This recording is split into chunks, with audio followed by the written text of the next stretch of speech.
It's that flavor in your ear. What's up, guys? It's your boy Isaac. I hope you guys are doing well and staying safe out there. Obviously, some of you guys know that I'm located in Michigan. So our cases of coronavirus, we're doing a lot better than what we were. Even with everything going on, we're considered an essential, so they let us stay open. I just thank God for the opportunity that we're allowed to stay open. It's a big blessing that we're able to still be open, because I know some stores, they made them shut down. But obviously, I made a video about the SBA loans and things like that. So if you haven't checked out that video, I'm going to leave a little card here at the top. Go ahead and check that out. I know some of the SBA loans and processes, some of them they stopped. And you won't be able to apply. But I know there's a lot of different programs out there, so I will leave that video up there in one of the cards.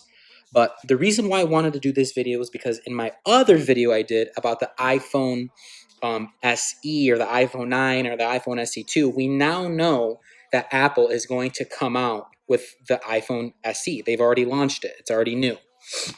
And I was just doing some research, just to kind of like looking at it. And this is a good step in terms of for repair stores. And here's the reason why. Apple made a mid-range device starting out at $399. Obviously, that doesn't include sales tax. It could go up. That's $399 for the base 64 gig model, and it goes up from there.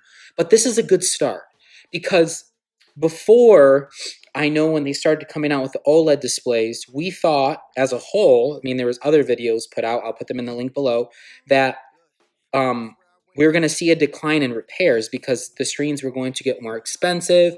People that didn't know how to refurbish them were going to lose business, and so forth and so forth. But this is good, because if Apple is going to make mid-range devices, that tells me that people that want to buy those mid-range devices, they already don't want to spend a lot of money. And I've stated this in other videos before. So when they crack it and break it, they are more than likely are going to try to find the best option in terms of not spending a lot of money. So they're going to what? They're going to get it replaced. And this is good. So I was just doing some research. I went on Apple's website. I'm going to go on it right now. I'm going to show you guys. And I was comparing the models between the 7, the 8, and the new iPhone SE 2nd gen. And there's a lot of similarities to the iPhone 8, which is good in terms of the size of it, the width of it, the depth of it, the length of the screen, things like that. And the reason is because the new iPhone SE actually might have the same display as the iPhone 8, which is great. If that is the case, you will only have to carry one sort of stock. You'll have to just carry the iPhone 8 if this is true, if this is the case. For the iPhone 8, you can carry both black and white, however many you order. And then if somebody has a new iPhone SE that walks in, you'll also be able to have screens available for that phone too, if that's the case. I know on the iPhone 7 to the iPhone 8, you could use the display. It's just that the frames were a lot different at the top. The iPhone 7 had a different type of clip at the top, and then the iPhone 8 had a different kind of clip at the top. But other than the frame on it, the LCD and stuff was pretty similar. So I'm going to show you real fast. If we look and compare these models, if we're looking at the iPhone 8 and the iPhone SE 2nd gen, most of it is the same. So this one has a 4.7-inch HD Retina display. This one has a 4.7-inch HD Retina display. If we go down and if we look at, let's skip the chip stuff because I know you guys can look at this. If we go ahead and we look at the display, we can already see that even the pixel resolution for the display is spot on the same as the iPhone 8 from the iPhone SE 2nd gen.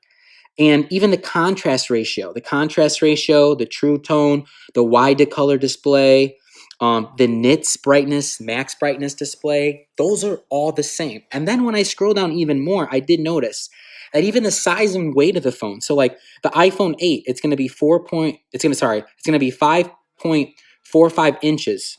And so is the new iPhone SE. Even the width, even the depth, even the weight. So does this mean that the iPhone 8 displays are going to be the same displays on the iPhone SE. Like I said, if this is the case, this is going to help our stores out because they're only going to have to carry one type of inventory now, which you won't have to order different sets and different types of inventory. Obviously, if you refurbish screens, this is not going to matter even if the displays were different, because all you have to do, if it's the same LCD and the frame's different, if you know how to refurbish them, then you can just switch the frame on it and you can use it.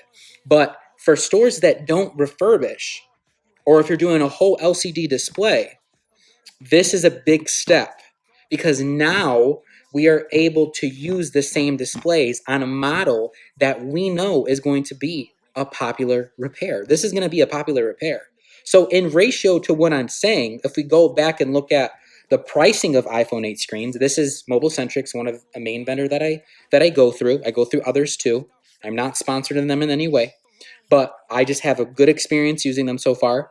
If we look at some of the displays that Mobile Centrics offers, like even if we were to go to aftermarket or premium, you can see on this device that the profit margins are going to be there for this phone to repair, which is fantastic.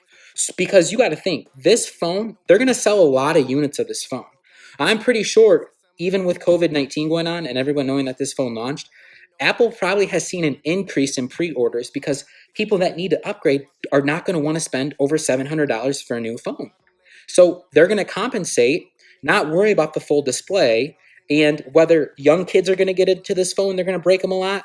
Older people are going to get into this phone and break them a lot or need help with them or things like that.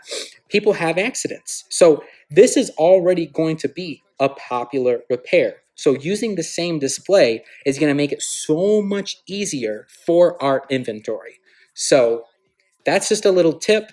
And we'll also have to pay attention to other internal components. The charging port could be the same. It could be. The speaker could be the same. The battery could be the same, possibly. So we have to look for things like that. I know Apple likes to make things different with every device. Like sometimes they'll change the clip on the end of a battery to be different. Sometimes they'll change the charging port to not stick out this far. Like I know they change little things, but if Apple keeps everything the same from screen to charging port to battery, we just pretty much hit the lottery, guys, because this is going to be good for us in ordering and then also good and convenient for the customer. So I hope you guys enjoyed this video, and I will catch you guys in the next one. Stay safe out there, and don't forget to tell your friends about this channel. If you liked it, please give it a like because it does help out the algorithm, and go ahead and hit that sub button. I'll see you guys in the next one. Peace. They say they want that flavor in their ear, so I went and dropped the tape so everybody could hear. But you only get one take, so better make sure it's clear.